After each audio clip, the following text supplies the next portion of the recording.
What's up, Team Tactical? It is time to dive back into the world of tactical shooters. Today, we're revisiting Ground Branch. 5 months ago, I reviewed this up-and-coming title, and honestly, it left me disappointed. The AI was meh, and the graphics just did not cut it. But now, after one major update and multiple patches, there's a fresh feel about the game. So let's take a deep dive into the graphics, sound, gameplay, and the future of this highly anticipated tactical shooter. Fire in the hole!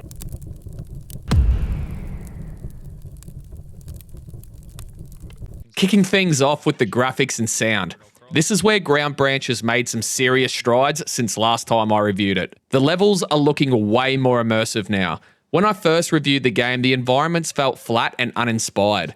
But now, you can really see the effort they've put into making the maps come alive. The lighting is better, the textures are more detailed, and you can finally see bullet impacts on the surface. A small but crucial detail for immersion. Night vision, now this has to be some of the best, if not the best, I have seen in tactical shooters. It's actually surprising how good they got the graphics even working off Unreal Engine 4. I'd love to see them port Ground Branch to Unreal Engine 5, but I don't think that's going to happen. Now, as for the sound, it feels like there's been a major upgrade here too. The audio now includes decent ambient sounds and much better footstep sounds. Before, it felt like you were walking on cardboard, but now each step resonates with a weight that adds the overall tension and atmosphere of the game. The gunfire sounds crisper, and the environmental audio cues help you feel more connected with the map. Now, before I go any further, I do have 3 Steam keys for Ground Branch that I want to give to this community, so stick around to the end to find out how you can get yourself a free key. Now, customization is still where Ground Branch shines the brightest. The game gives you an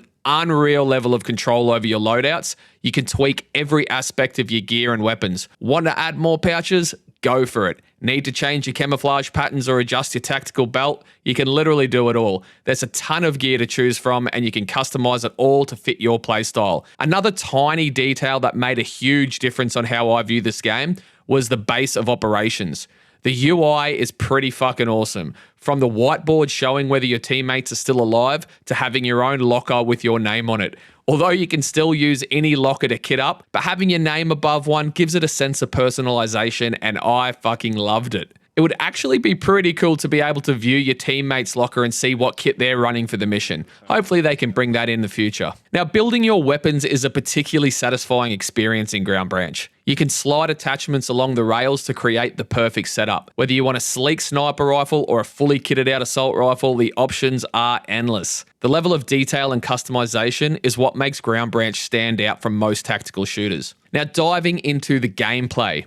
Playing solo in Ground Branch, meh, it gets pretty boring pretty fast. The missions can feel a bit bland, and the replayability just isn't there. But multiplayer is where Ground Branch really got fun for me. The player base is small, but if you can gather some friends for a session, it's an absolute blast. The smaller scale tactical missions and the milsim vibe really made the game enjoyable. Due to the low player count in the game, I reached out to a friendly Armor Reforger server called TPM. Shout out to the best Armor Reforger server around. It's the go-to server for Reforger PvP or milsim missions, and I've dropped the server link in the description if you're looking for a great unit to join. So I reached out to them to see who owned Ground Branch and to get a squad together to run some games, and we had a fucking blast. It goes to show team-based tactics are where this game delivers rather than the lone wolf style of gamer. The AI left a lot to be desired last time I played. They were predictable and not very challenging at all. Now, after some significant updates, there's been a noticeable improvement, but the AI is still far from perfect. They can be quite dumb at times, but there's definitely been a little progress.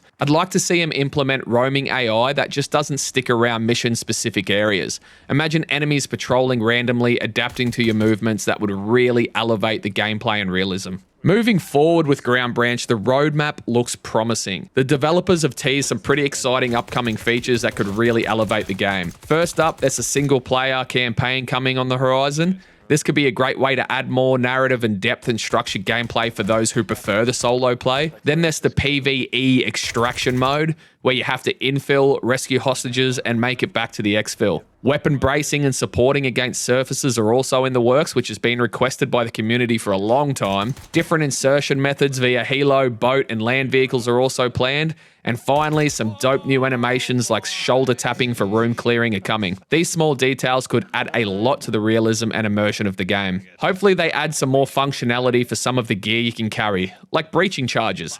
This one has me scratching my heads.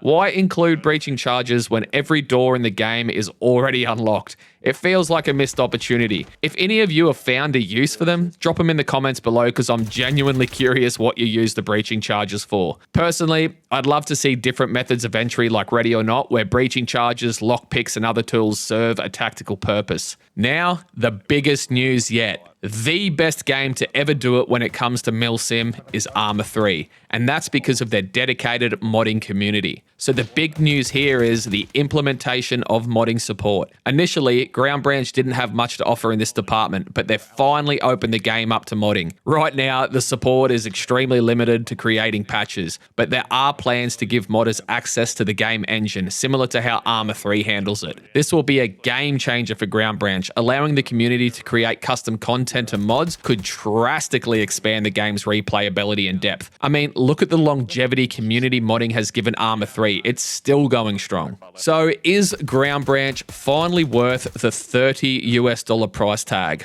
In my last review, I said to save your money and wait. Now, after the latest big update and quite a few patches, Ground Branch has made significant strides. The game has improved in many areas, but I'd still suggest waiting a little bit longer before spending your cash. If money's not an issue and you've got friends ready to play, you'll definitely have a blast. But if you're on a budget like me, there are other games out there with more content that will most likely give you more hours of fun. Ground Branch does have an extremely solid foundation and a bright future, especially with the planned updates and the introduction of modding support. The weapon handling and animations are some of the best, if not the best, I've seen in a tactical shooter. And with continued development, it has the potential to become a top-tier tactical experience. Now, if you want one of these game keys, simply hit the like, join my Discord with the link in the description, go to the giveaway channel and click the button to enter. Winners will be drawn in 7 days. Thanks for sticking around to the end, and if you enjoyed this review, show some love by also hitting the like button and check out the other reviews I've done on pretty much every tactical shooter out there. Stay tactical, and I'll see you in the next one.